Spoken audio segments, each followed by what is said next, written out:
नमस्कार मित्रांनो, शुभ सकाळ. ऊन आलेत डोळ्यावरती. साधारणतः 7:45 वाजलेत. आता आपण आलो रानात, कारण आज दिवस पाळी. आपण आलो तो घाण्याकडं. म्हटलं बघू काय, समजा कुणी चालू केली नसली तर आपण चालू करू मोटर. पण मोटर चालूच आहे. पाठीमागं ते चुलत्यांचा निडवा होता, त्याच्यावर 8-10 दिवस मोटर चाललीच. आपल्याला काय नाही मिळलं. बघू तर तुम्हाला दाखवतो बघा. आता असं एप्रिल महिना आहे. एप्रिल-मे महिन्यात गावाची रानं वगैरे गेली आणि नांगरटी करून ठेवल्यात, मशागती करून ठेवल्यात. आता डायरेक्ट हे 2-3 महिने असेच राहणार, तापणार रानं. आणि पावसाळा चालू झाला की मग कोण बाजरी, कोण सोयाबीन, कोणाची आडसाली लागण, असं सगळं नियोजन असतं. चला, इकडं थोडंसं मोटर चालू ठेवली होती वाटतं कोणतरी. 2-3 साऱ्या कडेला आलेले आहेत. आता ऊस जरा चांगला भरून आलाय बरं का. फुटवा वगैरे बऱ्यापैकी आता परत झालाय. हे 2-3 साऱ्याच कशा काय कडेला आल्या. हे बहुतेक कोणीतरी दारं चालू ठेवलं असेल, थोडा वेळ तासभर ठेवलं असेल तरी आला असेल कडेला. तेच बघत होतो ह्या रविवारी भिजवावं म्हणलं. पाळी काय मिळली नाही आपल्याला, तर म्हणलं बघू पुढच्या शुक्रवारी गडी लावून भिजवावं. इकडच्या काय 2-3 साऱ्या भिजल्या नाहीत. आपण एकंदरीत पाहिला जाऊन आज बघा एकदम अशी लेवल आहे सध्या.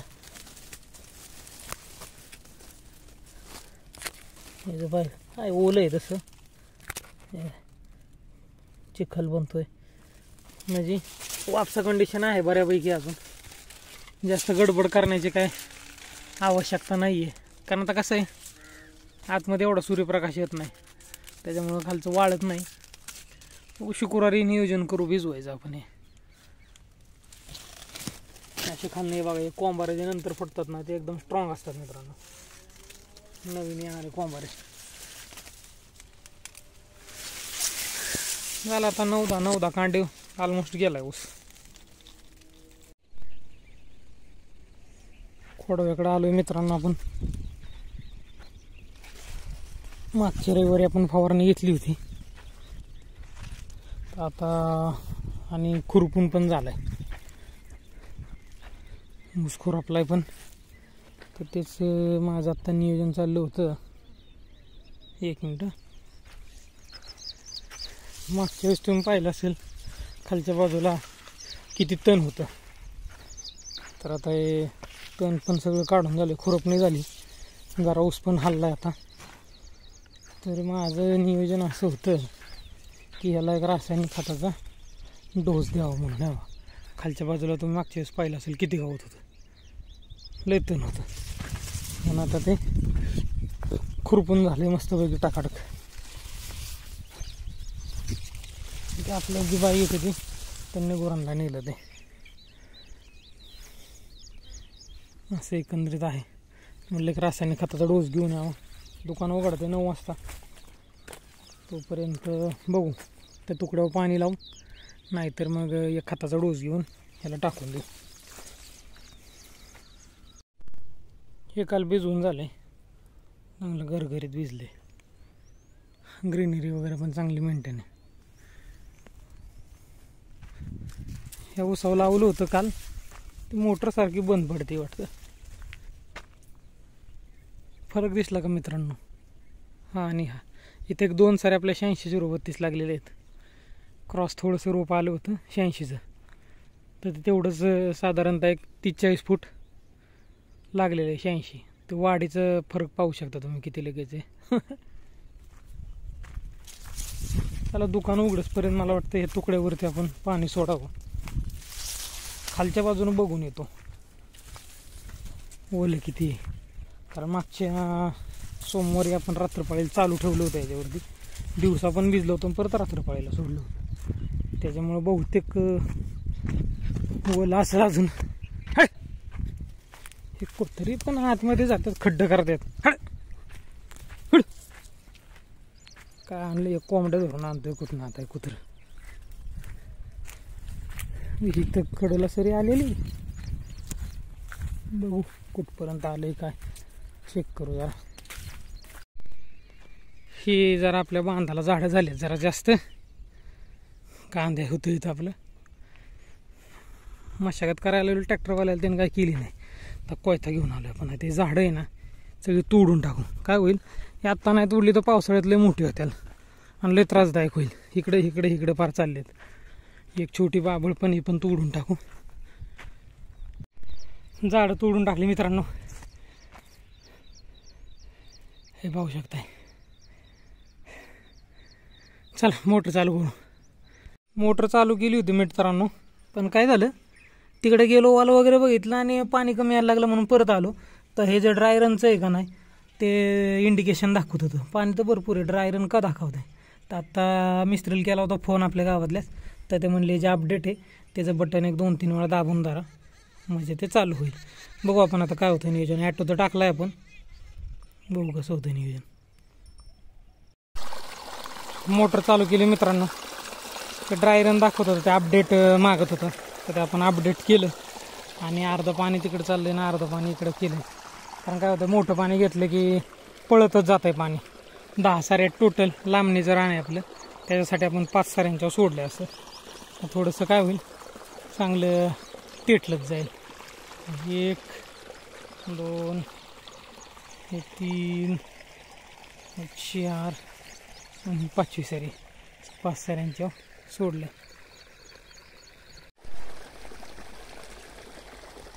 काय केलं आता आपण सगळ्या साऱ्यांच्या थोडं थोडं सोडले. 10 साऱ्यांवर इक्वल सोडण्याचं आता केलं आहे थोडं नियोजन. काय होईल एकसारखं थोडंसं भिजल तिथलं. काय होतं बगला मारल्यामुळंच ते पाणी एकाकडून जाते. त्यासाठी आता आपण काय केलं हे पहिली सरी सोडली. 1 थोडंसं क्लोज घेतो. 1 2 ही चालले 3ऱ्या सरी, चाललंय 4थ्या, असं हे चाललंय 5वी सरी,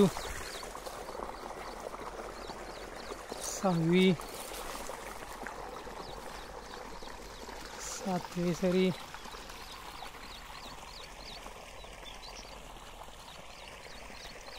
8व्या सरी, चाललंय 9व्या सरी आणि इकडे चाललंय 10व्या सरी.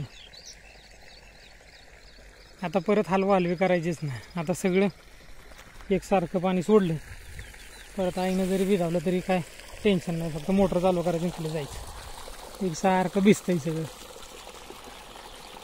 चांगलं तेटलं भिजल. कारण पुढच्या रविवारी आपली यात्रा आहे, परत आपल्याला वेळ नाही भिजवायला. शनिवार रविवारी यात्रा असल्यामुळे परत इकडे कोण येणार, म्हणून चांगलं गरगरीत भिजवून घेऊ. आता 3 4 5 साऱ्या सोडलं होतं पण नुसतंच पळत चाललं होतं. तिकडं पण थोडं पाणी चाललं होतं, तिकडचं पाणी बंद केलं, सगळं पाणी इकडे घेतलं आणि दिलं आता सोडून. तरी पण पाणी एवढंच मारत नाही, कुठंतरी काहीतरी विषय झाला आहे. पण मी सगळीकडे बघून आलो, शेरखेळा बंद आहे, इनाम बंद आहे, मोठीतला वाल बंद आहे, तरी पण पाणी एवढं का वरती येत नाही आहे जोरात. कारण पाणी फुल पाईप भरून चालतो. आता जवळपास 11:15 वाजले.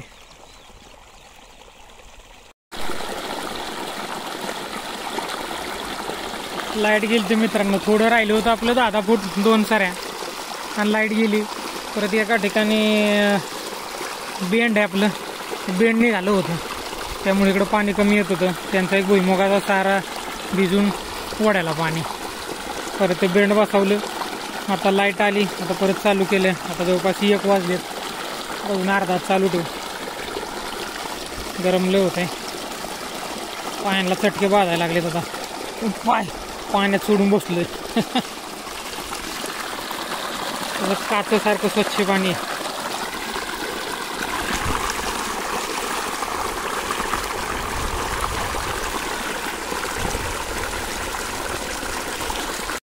झालंय मित्रांनो, बंद करू आपण. त्या उसाव खोलून आलोय, इकडचं दार बंद करू. एकदा जरा फ्रेश होऊ थंड पाण्याने. आता बघा मित्रांनो कशा नळ्या जोरात चालल्या. मग अशा 50% पण चालल्या नव्हत्या. या प्रेशरमुळे ना तिकडं पाईपलाईन निघाली बहुतेक. तिथं प्रेशर जास्त आला, एअर पकडला होता त्यामुळे पाणीच येत नव्हतं. आपण काय केलं, हे जे मोठं जरा आहे ना ते खोललं, पाणी जाऊन दिलं थोडा वेळ, परत बंद केलं, त्यावेळेस एअर निघाला आणि चालू झालं जोरात पाणी. आता त्याच्यामुळं काय झालं, तिकडे एक ठिकाणी पाईपलाईन थोडी ढिली झाली. ठीक आहे, परत एकदा जाऊन बघतो काय झालं आहे विषय तिकडे. आता ती जर सरकली असेल पाईपलाईन तर ती रिपेअर करावी लागेल. तिकडं पाणी निघतच नव्हतं ना, अर्धच पाणी निघायचं आणि पाईपलाईनवरती प्रेशर आला, त्याच्यामुळे तिकडे दाबलं साकीट. ठीक आहे, चला बघतो जाऊन काय आता. लाईट गेल्यानंतर मित्रांनो आपण इकडं आलो तो गावाचं काड पेटवण्यासाठी आणि पश्चिमेकडून आपण काडी एक लावली. वारं त्यावेळेस पूर्वेकडून पश्चिमेकडे होतं, थोडं तिथपर्यंत एक 5 फूट आलं, वारं फिरलं पश्चिमेकडून पूर्वेकडं आणि ते फटाफट बघा पेटत गेलं. पण मी काय केलं होतं, दोन्ही साऱ्यांच्या मधला जो वरंबा आहे का नाही हा मोकळा केला होता, जेणेकरून फक्त एकाच ह्याच्यातनं पेटत जावं. म्हणजे काय झालं, जरा जास्तच वारं वाकडं तिकडं फिरायला लागलं, म्हणून थोडंसं गडबड करून विजावं. काय होतं हे काय खरं नाही हो, इकडे भले काय नाही, पण या बाजूला कसं आहे ऊस, या बाजूला मका आहे, तिकडे हाय लागेल, वारं आलं वायदळ आलं गेलं उडून तर कुठं डोक्याला त्रास. ते एकतर हे सकाळ सकाळ लवकर पेटवावं लागलं, वारं जास्त नसतं, नाही तर मग रात्रीचा कार्यक्रम करावा लागला. कारण कसं हे आगीशी हे करून काय फायदा नाही, कधी कुठं वारं फिरेल. हे बघा ना, आता वारं यायला लागले, सगळं उडायला लागलं. आता याच्यात ठीक आहे, हे वर जळून जाते लगेच, पण काही ठिकाणी काय होतं, जास्त ठिकाणी असा ढीक पडलेला असतो का नाही, ते तिथं वॉम्ब्या वगैरे असतात, ते लवकर विजत नाहीत आणि ते दुखत राहते. मग ते दुखत राहिलं की मग प्रॉब्लेम येऊ शकतो ना. हे दीडच सारा आपण काय केला तिथं, तर तेथून पुढं लसूण आपलं गोट होतं, त्याच्यामुळे ते बुजवलंच. आणि इकडं पण थोडंसं विहिरीकडं आपल्या जायला लागलं होतं, म्हणून इथं बुजवून टाकलं, म्हणजे विजवून टाकलं, माती टाकून विजावलं. हे आत्ता गडबड करण्यात काय अर्थ नाही असं मला एकंदरीत वाटतंय, कारण वाऱ्याची दिशाच समजत नाही आहे. एकदा पूर्वेकडून पश्चिमेकडं, लगेच 5 मिनिटात पश्चिमेकडून पूर्वेकडं, परत दक्षिण उत्तर, उत्तर दक्षिण, काय समजायला मार्ग नाही. आणि एकदा जर काही सगळं पेटलं ना तर आवरणारच नाही, सगळं टेन्शनचं काम होऊन जाईल. पलीकडे मकाला हाय बी लागली म्हणजे डोक्याला ताप. कारण आता कसं आहे, दुपारी ऊन असल्यामुळे चांगला ते वाढले. सकाळचं काय होतं, थोडं दायवर असतं, वारं पण नसतं, दायवर असतं आणि हळूहळू पेट घेतं ते, त्याच्यामुळे एवढं काय टेन्शन येत नाही. पण हे थोडंसं भीतीदायक वाटलं मला, म्हणून मी विझवून टाकलं. चला ॲटो बंद करायचं नाही तर ॲटो राहील चालूच गडबडीत. मित्रांनो आपल्या मळ्यातला ऊस म्हणला आपण विजवावा, आणि आत्ताच बातमी कळाली डीपी जळा, डीपी बघा जळा. माझ्या घरात 1-1.5 महिन्यात कमीत कमी 4-5 वेळा हा डीपी जळा. हे असं शेतकऱ्यांची कामं सगळ्या अडचणीची, पर्याय नाही. आता कधी दुसरा बसेल तोपर्यंत ऊसाचं भिजावणं लांबतंय. अशा पद्धतीने डीपी पुन्हा एकदा जळा. तर मित्रांनो गेली लाईट, गावाचं बंद झालं. तर आजचा व्हिडिओ आपण मित्रांनो इथंच थांबू. आपल्याला थोडंसं पुण्याला जायचं परत. आज तिथला उरूस आहे, आपण उद्या सकाळच्या ऐवजी आत्ताच निघणार आहे. त्याच्यामुळे म्हटलं व्हिडिओ आता इथंच थांबू. वारं पण भरपूर सुटला, आवाज येतोय का नाही तुम्हाला काय माहिती. केबल एक बदलायची वरची आपली, तिला जरा ताण आलाय. तर मित्रांनो आजचा व्हिडिओ इथंच थांबू आपण. व्हिडिओ जर आवडला तर नक्की लाईक करा. परत भेटू पुढच्या आठवड्यात, तोपर्यंत धन्यवाद.